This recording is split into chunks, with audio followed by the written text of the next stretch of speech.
मंथन।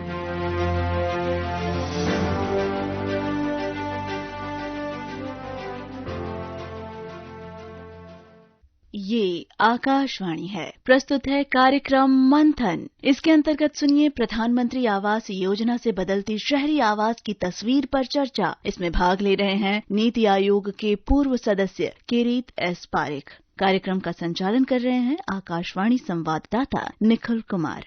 डॉक्टर पारेख, कार्यक्रम में आपका बहुत बहुत स्वागत है। डॉक्टर पारेख, प्रधानमंत्री आवास योजना शहरी के तहत 1,25,00,000 से ज्यादा मकान स्वीकृत हुए हैं और 1 करोड़ से ज्यादा मकान पूरे भी हो चुके हैं। अगर इनिशियली हम देखें तो वर्ष 2015 में इस योजना की शुरुआत हुई थी और तब से लेकर अब तक शहरी आवास की तस्वीर में काफी बदलाव आया है। तो आपके विचार में इस उपलब्धि को आप किस तरह से देखते हैं? इसका सबसे बड़ा सामाजिक प्रभाव जो था वो क्या था? देखिए, पक्का हाउस मिलना इस सबके लिए बहुत जरूरी बात है। अब जब हम क्लाइमेट चेंज का प्रभाव देख रहे हैं, हीट वेव्स बढ़ रहा है, ये सब के जरिए हैविंग ए शेल्टर, एक अच्छा मकान होना, ये एक जरूरी बात है। लेकिन एक दृष्टि देखिए तो जो सबको न पक्का मकान अर्बन एरिया में देना, वो टारगेट था 2022 का। इसमें दो बहुत प्रगति हुई है, फिर भी टारगेट से हम दूर है। फिर भी जितना हुआ है इसकी प्रशंसा करनी चाहिए, क्योंकि ये बहुत जरूरी चीज होती है। घर ऐसा होना चाहिए कि जिसमें अंदर रहने से, आबोहवा से, गर्मी से आपको राहत मिले। अरे इसके लिए हमको पक्का मकान की जरूरत है, लेकिन पक्का मकान की एक और भी बात है जो हमको ध्यान में रखनी चाहिए जी। गरीब लोग को एक पक्का मकान अपना होना एक बहुत इज्जत की बात होती है, जो सोसाइटी में, समाज में उनका महत्व बढ़ता है और लोग समझते हैं कि अच्छा इनके पास एक घर तो अपना है, और इसके असर काफी होती है, क्योंकि लड़के के लिए अच्छी बहू और लड़की के लिए अच्छा घर मिल सकता है एक्सचेंज में। तो ये सब मेरे ख्याल से बहुत अगत्य की बात थी कि ऐसा पीएम आवास योजना अर्बन में ऐसी सुंदर घोषणा की सरकार ने। पारेख जी, आज की अगर हम बात करें तो प्रधानमंत्री आवास योजना शहरी का जो दूसरा चरण है 2.0, तो जाहिर सी बात है इसे पिछली योजना के अनुभवों से सीख लेकर तैयार किया गया है और अगले 5 वर्षों में शहरी परिवारों की आवास जरूरतें पूरी करने को विशेष तौर पर ध्यान दिया जा रहा है। तो अभी स्थितियों में अगर देखें तो किस तरह का बदलाव लाया गया है और किस तरह से जो चुनौतियां भी सामने आई उनको दूर करने के प्रयास किए जा रहे हैं? बात यही सच है कि पहले चरण में हमने लगभग 1 करोड़ लोग को आवास दिया है जी। और अगर हम दूसरे चरण में ऐसी प्रगति करें तो भी काफी होगी, बट इससे भी अच्छा कोई कर सके तो बहुत अच्छी चीज है। लेकिन मेरा ख्याल से इसमें क्या हुआ है कि सडनली जो सब्सिडी दे वो कैसे मिलनी चाहिए, ये सब आसानी से हो गया है।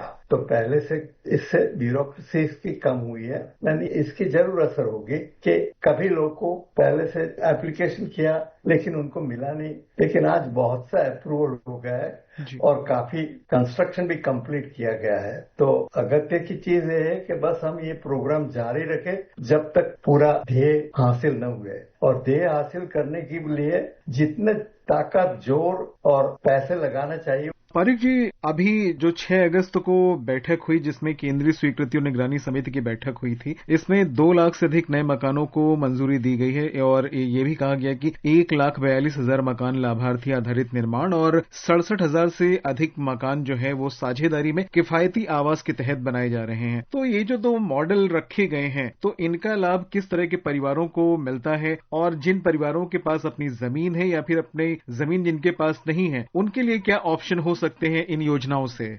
इसमें बहुत से पहलू है। एक तो स्लम क्लियरेंस है, स्लम डेवलपमेंट। इसमें तो जे वहां रहते हैं स्लम ऑफिशियल स्लम रेसिडेंट है, सबको मकान मिलने वाला है। ज्यादातर मकान देने में प्रॉब्लम ये होती है कि जमीन नहीं मिलती है, लेकिन इसमें से जमीन उनको मिल जाएगी। दूसरा पहलू ये है कि सरकार जिसके पास जमीन है अपनी, उनको भी मदद करती है, और जिसके पास पुराना घर है उनको अपग्रेड करना चाहे इसके भी मदद होती है। और प्राइवेट सेक्टर को भी साथ लेने के लिए उन्होंने अलग अलग स्कीम बनाई है। तो मेरा ख्याल से ये सब स्कीमों हैं 5-6 अलग अलग तरीके के।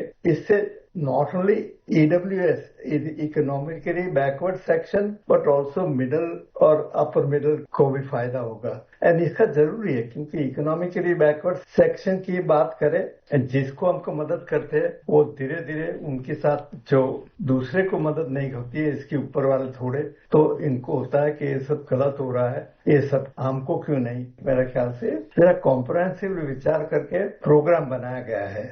आइए सुनते हैं पीएम आवास योजना पर ये विशेष रिपोर्ट। देश के शहरों में बिना पक्के मकान के रहने वाले परिवारों के लिए प्रधानमंत्री आवास योजना शहरी एक बड़ी पहल रही है। इस योजना के तहत अब तक 1.25 करोड़ से अधिक घरों को मंजूरी दी जा चुकी है। इनमें 1 करोड़ से अधिक घरों का निर्माण भी पूरा हो चुका है। महिलाओं को घर के स्वामित्व में भागीदारी देकर उन्हें आर्थिक और सामाजिक रूप से मजबूत करना भी इस योजना की एक महत्वपूर्ण विशेषता रही है। इस योजना के दोनों चरणों के तहत मंजूर घरों में से लगभग 1 करोड़ घर महिलाओं को आवंटित किए गए हैं। ये घर परिवार की महिला मुखिया के नाम पर या संयुक्त स्वामित्व में हैं। प्रधानमंत्री आवास योजना शहरी को 25 जून 2015 से लागू किया जा रहा है। इसका उद्देश्य शहरी क्षेत्रों में पात्र लाभार्थियों को बुनियादी नागरिक सुविधाओं वाले और सभी मौसम में सुरक्षित पक्के घर उपलब्ध कराना है।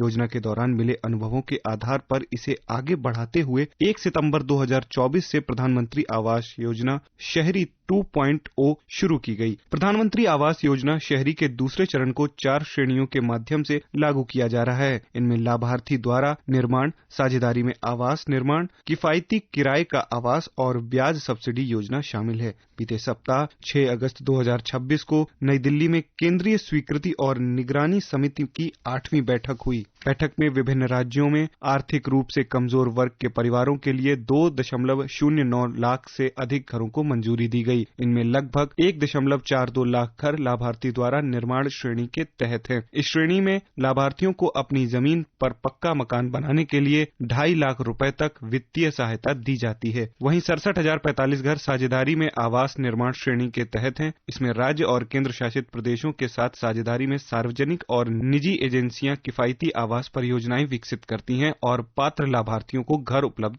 कराए जाते हैं। प्रधानमंत्री आवास योजना एक मांग आधारित योजना है, यानी लाभार्थियों के आवेदन के बाद मांग का आकलन, परियोजनाओं का निर्माण और लाभार्थियों का चयन संबंधित राज्य और केंद्र शासित प्रदेश सरकारों की जिम्मेदारी है। केंद्र सरकार योजना की प्रगति की निगरानी करती है और राज्यों तथा केंद्र शासित प्रदेशों के साथ मिलकर मंजूर घरों को तय समय में पूरा करने पर जोर देती है। प्रधानमंत्री आवास योजना शहरी ने पिछले वर्षों में शहरी परिवारों को पक्का घर उपलब्ध कराने की दिशा में महत्वपूर्ण प्रगति की है। अब 1 करोड़ से अधिक घरों के पूरा होने के बाद अगली चुनौती मंजूर घरों को समय पर पूरा करना और दूसरे चरण के तहत तय किए गए 1 करोड़ अतिरिक्त पात्र परिवारों तक सहायता पहुंचाना है। अनिकेत की रिपोर्ट के साथ समाचार कक्ष से विशेष शुक्ला। पारिक जी, इस योजना में महिलाओं के नाम पर या फिर संयुक्त स्वामित्व में मकान देने को विशेष प्राथमिकता दी गई, यानी कि अगर किसी महिला को मकान दिया जा रहा है तो उसे विशेष प्राथमिकता मिलेगी। तो कुल जो 1 करोड़ 25 लाख स्वीकृत मकान है, इसमें लगभग 1 करोड़ मकान जो है महिलाओं के नाम या फिर संयुक्त स्वामित्व में है। तो इस तरह का जो फैसला है, ये महिलाओं की आर्थिक सुरक्षा और परिवार के महत्वपूर्ण फैसलों में उनकी भूमिका में किस तरह से बदलाव आपको बताता है, किस तरह से दिखाता है कि अब महत्वपूर्ण फैसलों में उनकी भागीदारी बदल रही है? महिलाओं को जब हम घर की मालिकी देते हैं तब उनका प्रभुत्व बढ़ता है, घर में उनकी एजेंसी बढ़ती है और ये बहुत जरूरी है कि महिलाओं का सशक्तिकरण जितना बने इतना करे। तो ये अच्छी बात है प्रोग्राम में कि महिलाओं को सरकार प्राथमिकता दे रही है और सबसे ज्यादा तो विडोज को और भी ज्यादा प्राथमिकता दी गई है। इससे महिलाओं का सशक्तिकरण होगा, ये जरूर है। उनके लिए उनकी घर में भी इनकी आवाज की कीमत ज्यादा होगी और लोग उनको इनका फैमिली नाम का जो फैमिली है वो भी उनको ज्यादा रिस्पेक्ट करेंगे। डॉक्टर पारिक, प्रधानमंत्री आवास योजना शहरी एक मांग आधारित योजना है और परियोजनाओं के प्रस्ताव जो हैं वो राज्यों से या फिर केंद्र शासित प्रदेशों की ओर से आते हैं। तो ऐसे में क्या अलग अलग राज्यों की प्रशासनिक क्षमता और शहरी नियोजन व्यवस्था के कारण योजना को कैसे चेंज किया जाता है कि किसी प्रदेश में इस तरह से ये आवास बनेंगे, दूसरे प्रदेश में दूसरी तरीके से बनेंगे, या फिर संख्याओं का जो वितरण होता है उसमें क्या क्या चीजें देखी जाती हैं? हमारा जो राष्ट्र है इसमें राज्यों की सरकार को काफी स्वतंत्रता मिलती है। तो इसको साथ में ले जाना जरूरी है। मेरा ख्याल से ये प्रोग्राम ऐसा है कि इसमें सब राज्यों को भी ऐसा लगेगा कि हमारे हित में है, जो उनकी सरकार है उनको भी लगेगा इससे हमारी फॉलोइंग बढ़ेगी। मेरा ख्याल से राज्यों को तो अलग अलग करना है, लेकिन राज्यों को बहुत ज्यादा डिफरेंशिएट करवाने की जरूरत नहीं होनी चाहिए। फिर भी वन डजन से हमारे यहाँ दरेक राज्य में अलग अलग सरकार है, उनका क्या ऑब्जेक्टिव है, क्या ध्येय है, उसकी समझ नहीं आती है लोग। और कभी कभी ऐसा एक लगता है कि ये तो अच्छी बात है, दूसरे को लगे कि वैसे अच्छा दूसरा कोई है। तो इसमें ये प्रॉब्लम तो होने वाला ही है, बंधारण ने दिया हुआ प्रॉब्लम है, तो इसका कुछ हम कर नहीं सकते।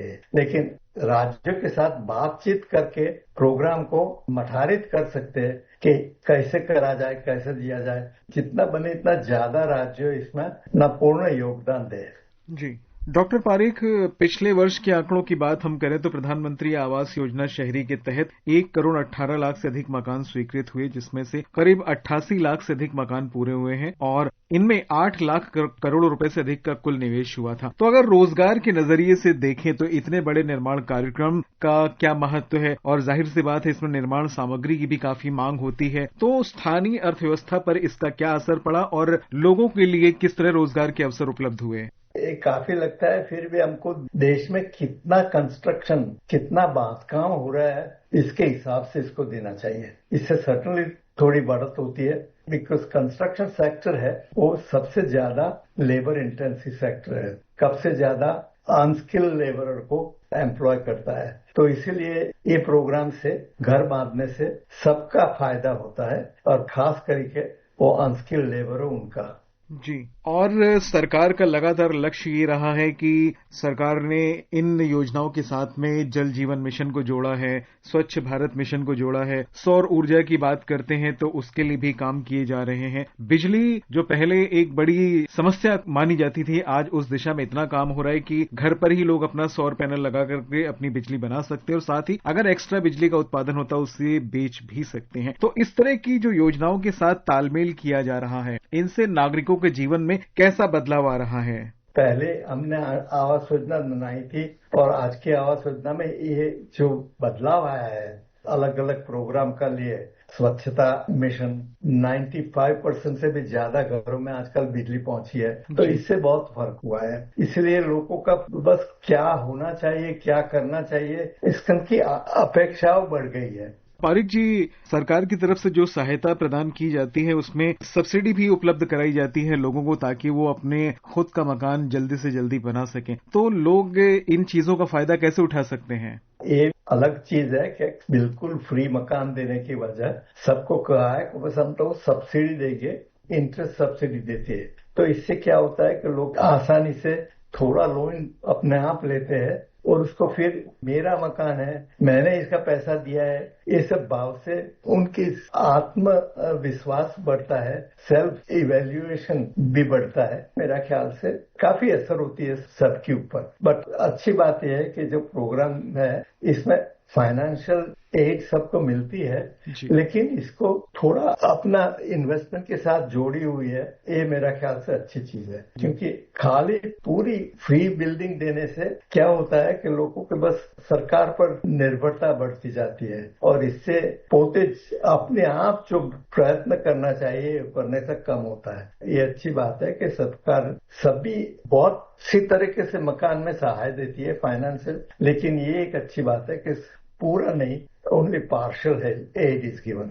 जी, डॉक्टर पारिक, इस कार्यक्रम में भाग लेने के लिए, चर्चा करने के लिए और तमाम प्रश्नों का उत्तर देने के लिए आपका बहुत बहुत धन्यवाद। मेरा सौभाग्य आपने मुझे बुलाया है। अभी आप सुन रहे थे प्रधानमंत्री आवास योजना से बदलती शहरी आवास की तस्वीर पर चर्चा। इसमें भाग ले रहे थे नीति आयोग के पूर्व सदस्य किरीट एस पारेख। कार्यक्रम का संचालन कर रहे थे आकाशवाणी संवाददाता निखिल कुमार। ये कार्यक्रम आकाशवाणी के समाचार सेवा प्रभाग द्वारा प्रस्तुत किया गया।